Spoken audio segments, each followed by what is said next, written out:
Students, आज हम numerical 10.5 करेंगे। उसकी स्टेटमेंट है, if 100 waves pass through a point of medium in 20 second, what is the frequency and time period of the wave, if wavelength 6 centimetre, calculate the wave speed. ठीक है, यानी 100 waves जो हैं अगर एक सेकेंड में इन 20 सेकेंड में, यानी 20 सेकेंड में 100 वेव्स अगर पास होती हैं तो आपने उसमें उसका टाइम पीरियड, उसकी फ्रीक्वेंसी और उसकी वेवलेंथ से दी गई है और आपने स्पीड फाइंड करनी है। चलिए अब हम स्टार्ट करते हैं। तो डाटा में क्या आ जाएगा हमारे पास? डाटा में देखिए नंबर ऑफ़ वेव्स कितनी है, नंबर ऑफ़ वेव्स 100 है। ठीक है, और टाइम कितना दिया गया है? Time 20 second, sorry. और वेवलेंथ कितनी है? 0.6 सेंटीमीटर है, सॉरी 6 सेंटीमीटर। तो जब हम इसे बेस यूनिट में चेंज करेंगे 0.06 सेंटीमीटर आ जाएगी। ठीक है, अब सबसे पहले हमने फाइंड क्या करना है? फाइंड हमने इसकी फ्रीक्वेंसी फाइंड करनी है और फ्रीक्वेंसी के अलावा हमने इसमें टाइम पीरियड भी फाइंड करना और स्पीड जो है वो भी फाइंड करनी है। ठीक है, तो इसके लिए हमारे पास जो है, देखिए फ्रीक्वेंसी जो है उसके लिए हम फार्मूला क्या लगाएंगे इजीली? फार्मूला किसके इक्वल होगा? फ्रीक्वेंसी इक्वल होगी 1/टाइम, यानी ये इसका रेसिप्रोकल है। तो फ्रीक्वेंसी के लिए 1/, यानी 100 वेव्स जो हैं, 100 वेव्स जो हैं कितने टाइम में पास होती हैं? 20 सेकेंड में। तो ये उसकी क्या होगी? फ्रीक्वेंसी, यानी 5 हर्ट्ज़ जो है वो इसकी फ्रीक्वेंसी आ जाएगी। ठीक है, नंबर ऑफ़ वेव्स 20 सेकेंड में, आप वेव्स को उतने टाइम के साथ डिवाइड करें तो आपके पास क्या आ जाती है? फ्रीक्वेंसी आ जाती है। तो ये आ गई हमारे पास 5 हर्ट्ज़ आ गई। अब हमने क्या फाइंड करना है? अब अगर आपने टाइम पीरियड फाइंड हो तो यही फार्मूला हम दोबारा यूज़ करें क्योंकि ये दोनों एक दूसरे के रेसिप्रोकल हैं। अगेन हम फार्मूला लिखेंगे, फार्मूला यहाँ अगेन हम लिख लेंगे T is equal to 1/f। ठीक है, T is equal to 1/f। और 1 ऑफ फ्रीक्वेंसी कितनी? 5 हर्ट्ज़। 1 को 5 के साथ आप डिवाइड करें तो आपके पास 0.2 सेकेंड, यानी टाइम पीरियड कितना आ रहा है? 0.2 सेकेंड। और फ्रीक्वेंसी कितनी आ रही है हमारे पास? 5 हर्ट्ज़ आ रही है। ठीक है, और लास्ट में अब हमने क्या फाइंड करना है? उसकी स्पीड। तो स्पीड के लिए कौन सी इक्वेशन हम लगाएंगे? उसके लिए v is equal to F lambda, ये इक्वेशन लगाएंगे। फ्रीक्वेंसी कितनी है? 5, और हमारे पास जो वेवलेंथ है वो कितनी? 0.06।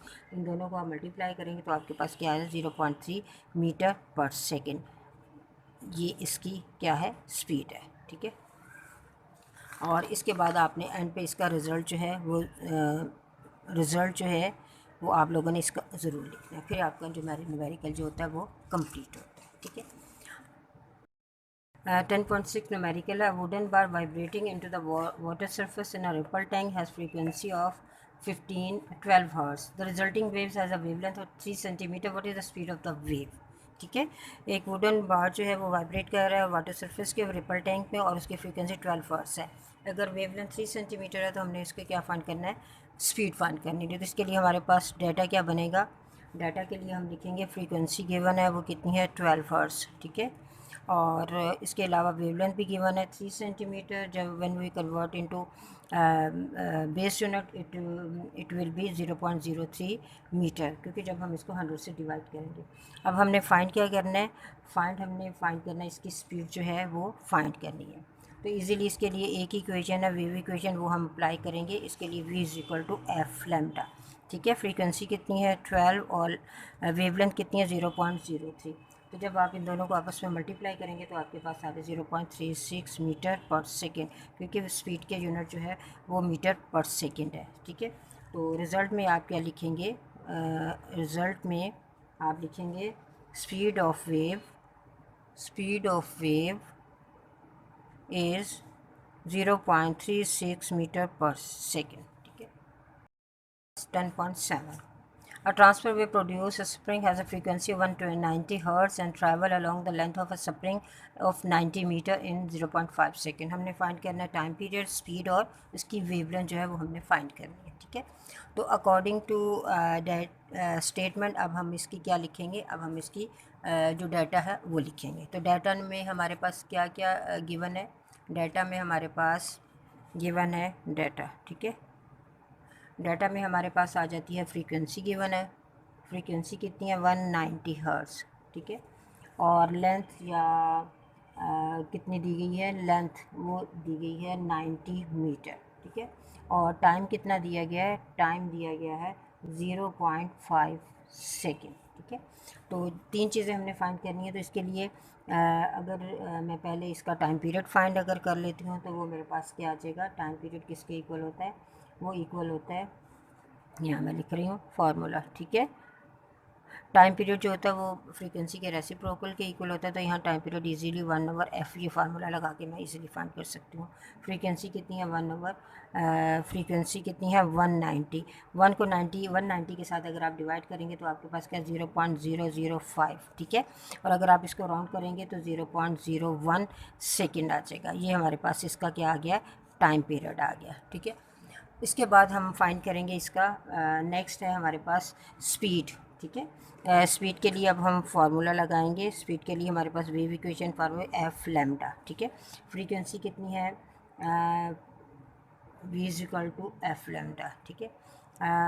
तो हमारे पास अगर हम स्पीड भी हमने फाइंड करनी है।